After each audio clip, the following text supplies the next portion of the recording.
बिस्मिल्लाहिर्रहमानिर्रहीम। अस्सलामुअलैकुम दोस्तों, तो क्या हाल है आपके?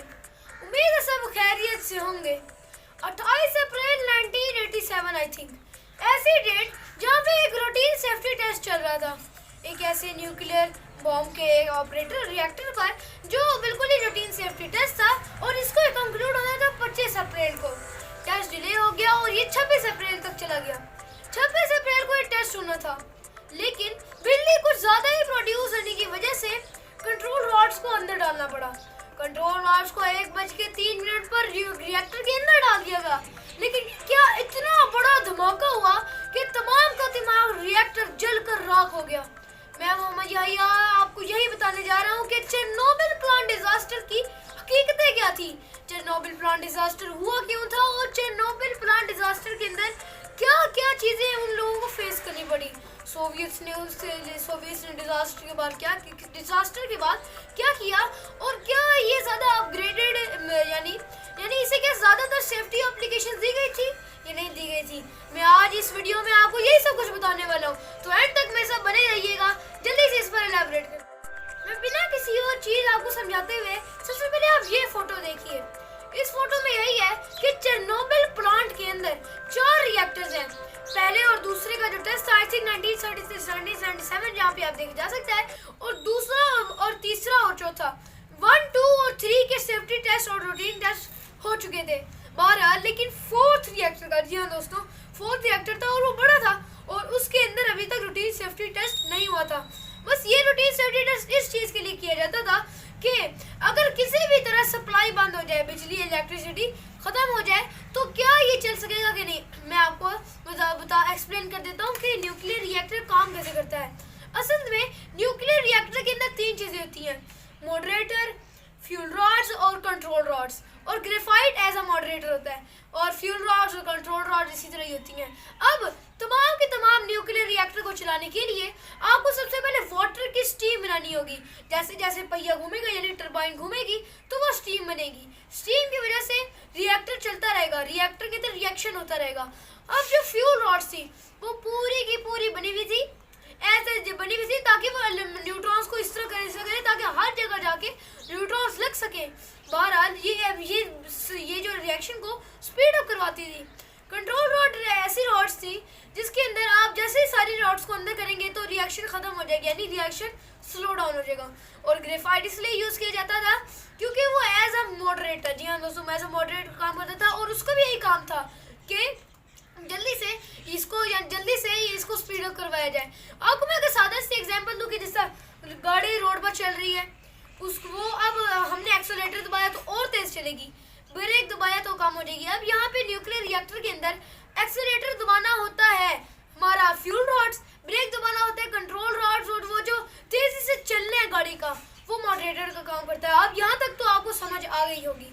बहरहाल अब रूटीन टेस्ट के दौरान ही 4th नंबर वाले न्यूक्लियर रिएक्टर के अंदर रूटीन टेस्ट होना था। ये 25 अप्रैल को होना था, लेकिन फिर इसको शिफ्ट कर दिया गया 26 अप्रैल पर। आगे की कहानी मैं आपको नेक्स्ट सेगमेंट में बताता हूँ। रूटीन सेफ्टी टेस्ट 26 अप्रैल को अब शिफ्ट हो गया था। ये रात के 11 बज रहे थे आसपास के, और यहाँ पे तमाम के तमाम साइंटिस्ट या जो भी वर्कर्स थे यहाँ एक रूटीन सेफ्टी टेस्ट चल रहा था।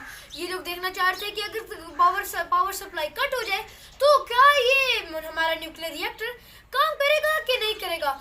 अब जो वहां पर एक आदमी था वो थे इसके शिफ्ट मैनेजर। उन्होंने कहा था कि अब इसके अंदर इतनी बिजली प्रोड्यूस करवानी है। ये वीडियो सामने आ गई है। असल में इसके अंदर बिजली प्रोड्यूस करवानी थी। अभी हमारी लाइन 1600 मेगावाट पर है। ये नीचे जाते जाते इतना कम बिजली प्रोड्यूस हो गई कि वो 700 से भी नीचे चली गई, यानी 300 मेगावाट। लेकिन जल्दी से डायरेक्ट ने कहा कि रिएक्शन को स्पीड अप करवाओ। फ्यूल रॉड्स दोबारा अंदर डाली गई और फ्यूल रॉड्स के आने की वजह से रिएक्शन स्पीड अप होने लगा। वो अब पहुंच गया था 400 मेगावाट्स पर, लेकिन इसे 700 मेगावाट्स पर लाना था। अब 700 मेगावाट्स पर कैसे लाते, तो ये अब तो 700 मेगावाट्स पर लाना था। अब इन लोगों ने सारे के सारे जो कंट्रोल रॉड्स थी उन्हें बाहर निकालना शुरू किया, क्योंकि सारे के सारे जितनी भी एनर्जी थी इतनी कम हो गई थी कि अब न्यूक्लियर रिएक्टर को खतरा हो रहा था। तो उन्होंने ये जो थी हमारे पास कंट्रोल रॉड्स जो इस रिएक्शन को स्लो डाउन करवा देती है, वो उसे यानी मैं आपको एक साइड बात बताना चाहूँगा। ये बात अभी एक मिनट छोड़ें। Xenon 135 एक ऐसा एलिमेंट है जो उस वक्त क्रिएट हो गया था। वैसे बार बताते चलूँ कि Xenon 135 बहुत आसानी से जल भी जाता है और ख़त्म भी हो जाता है, लेकिन इस ज़्यादा स्लो डाउन होने की वजह से Xenon 135 न्यूट्रॉन्स को अब्जॉर्ब करने लग गया और जल्दी जैसे ही रिएक्शन स्पीड अप होने लगा तो Xenon 135 ख़त्म हो गया। बहरहाल तमाम की कंट्रोल रॉड्स के अंदर 211 रॉड होती हैं, उसके अंदर उन लोगों ने सब बाहर निकाल दी सिर्फ और सिर्फ 8 रॉड्स के अलावा, और ये एक वायलेशन थी। यहाँ पे आप फोटो देखेंगे 211 रॉड्स में से 8 रॉड्स सिर्फ अंदर दी, और रूल्स के मुताबिक 15 रॉड्स किसी भी हालत में 15 रॉड्स न्यूक्लियर रिएक्टर के अंदर होनी चाहिए, लेकिन वो नहीं हुई। लेकिन यहाँ पर ही तो मेन चीज़ हुई है, जैसे ही कंट्रोल रॉड्स नीचे आई हैं, यहाँ पे डिज़ाइन का फ्लॉ था। अब कंट्रोल रॉड्स को बना तो होना चाहिए सब का सब बोरॉन, क्योंकि वो उन्होंने हमेशा उसे स्लो डाउन करवाना होता है और बोरॉन न्यूट्रॉन को अब्सॉर्ब कर लेता है। असल में इसके अंदर यूरेनियम 235 था जो एक आइसोटोप है और न्यूक्लियर रिएक्शन को न्यूक्लियर फिजन करवाता है। इस वजह से यूरेनियम 235 के न्यूट्रॉन्स इधर उधर न्यूक्लियर फिजन करते रहते हैं, और अगर न्यूक्लियर फिजन होगी तो न्यूक्लियर रिएक्शन ज़्यादा प्रोड्यूस होगा। इतना तो समझ ले कि बोरान न्यूट्रॉन्स को एब्जॉर्ब कर लेता है। अब बोरान ने तो न्यूट्रॉन्स को एब्जॉर्ब कर लेना था, लेकिन बोरान की जो कंट्रोल रॉड थी उसकी टिप पर ग्रेफाइट था, तो जैसे ही तमाम की तमाम 211 रॉड्स अंदर गई तो एक बहुत बड़ा धमाका हो गया। अब आप लोग सोच रहे होंगे कि तमाम के अंदर ग्रेफाइट थी, और वैसे भी यहाँ पे इतनी ज़्यादा एनर्जी प्रोड्यूस हुई, इतनी ज़्यादा कि वो 3200, जी हाँ दोस्तों 3200 मेगावाट तक पहुँच गई। इतना बड़ा धमाका हुआ। असल में ये धमाका 6-7 सेकंड के बाद हुआ कि जब तमाम की तमाम रॉड्स अंदर चली गई। बहरहाल दूसरी दफ़ा दोबारा एक उससे भी बेहतर जाने बहुत ज़्यादा बड़ा धमाका हो गया। इस धमाके की वजह यह बताई जाती है कि अंदर जो मॉडरेटर से यानी जो ग्रेफाइट था वो भी जलकर राख होने लग गया था।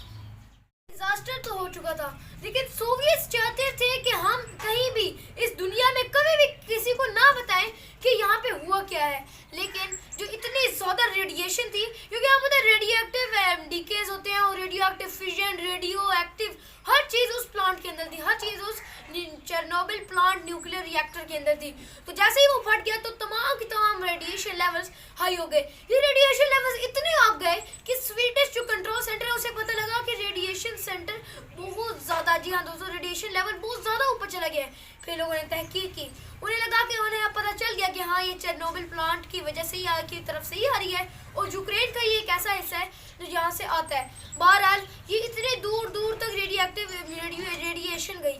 बहरहाल क्योंकि रेडिएशन जहाँ पे ज़मीन पर गिरी, घास पर गिरी, गाय वहाँ पे घास खाती थी। जैसे ही गाय ने घास खाया वो दूध पिया, उसके अंदर आयोडीन 131 की इतनी ज़्यादा क्वांटिटी थी कि ये थायराइड कैंसर की जाके अंदर अब्जॉर्ब हो रही थी।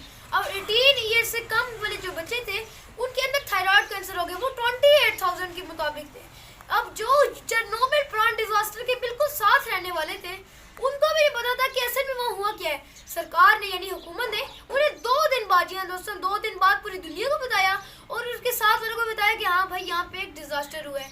अब यहाँ पे किसी न भी किसी तरह फायर फाइटर्स को यहाँ पे जाना पड़ा, आग बुझानी पड़ी, और फिर भी काफ़ी ज़्यादा फायर फाइटर्स को 2 महीने बाद, 3 महीने बाद, 1 साल बाद, 10 साल बाद कैंसर हो गया। ये सब के सब रेडिएशन की जैसे हो रहा था। बहरहाल कुछ लिक्विडेटर्स भेजे गए थे ताकि वो रेडियो एक्टिव खत्म हो जाए। 2 लाख के मेगा से, हाँ जी 2 लाख के तकरीबन लिक्विडेटर्स भेजे गए थे। बहरहाल इस चीज़ को छोड़ते हैं और आगे अपनी बात कंट्रोल करते हैं। अब जहाँ पे न्यूक्लियर रिएक्टर के अंदर नीचे पानी पड़ा था, नीचे पानी वो रेडिएशन से भरा हुआ था, अपनी जान को खतरे में ना ला दो, अगर उसको साफ करना था तो ये न्यूक्लियर रिएक्टर बंद हो सकता था। हमारे चेरनोबिल प्लांट डिजास्टर की ये 3 हीरो की तस्वीर आप देख सकते हैं। इसमें अलावा रहे 2 अभी भी जिंदा हैं और एक यहाँ पे एक मर चुके हैं। 12 इन तीनों ने बिल्कुल ही सेम डाइविंग सूट पहनकर पानी में छलांग लगा दी। रेडिएशन से भरा हुआ पानी उसे वहाँ से क्लीन किया, लेकिन जहाँ से 2 अभी भी जिंदा हैं और एक मर चुके हैं। बहरहाल ये तीनों हीरोज की कारकर्दगी थी कि अभी तक हीट तो प्रोड्यूस हो रही है, लेकिन यूक्रेन ने भी इसके लिए बहुत ज़्यादा इक़दाम उठाए हैं। पहले एक चीज़ बनाई गई थी उसकी, ताकि वहाँ से हीट प्रोड्यूस ना और दोबारा रेडिएशन कभी ना आए, लेकिन वो पता नहीं 28 साल बाद में रस्टिंग का शिकार हो गई थी तो उसका कोई फ़ायदा नहीं था।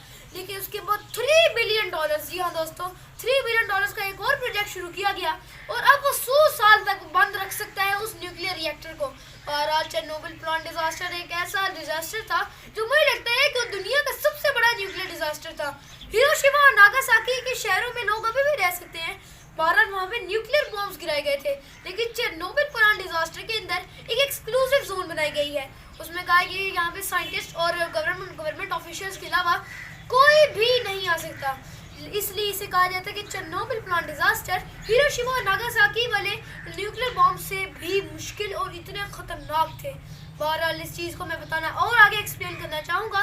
तीनों हीरोज की बदौलत अब हमें वहाँ पे 100 साल तक कोई भी रेडिएशन का सामना नहीं करना पड़ेगा। इस वीडियो को लाइक करें, शेयर करें, सब्सक्राइब करना कभी ना भूलिएगा। ये थी चेरनोबिल प्लांट डिजास्टर, एक ऐसा डिजास्टर जो पूरी दुनिया के लिए बहुत ज्यादा खतरनाक था। रेडियो एक्टिव डीके और बहुत सारी रेडिएशन गैस पर गई। बच्चों को 28,000 बच्चों को थायराइड कैंसर हो गया। मेरा ओपिनियन यही है कि हमें अब वाटर को एज अ कूलेंट और मॉडरेटर बनाना चाहिए, और जो हमें हमारे सामने हो रहा है। बहरहाल वीडियो को लाइक करना कभी ना भूलिएगा। मेरा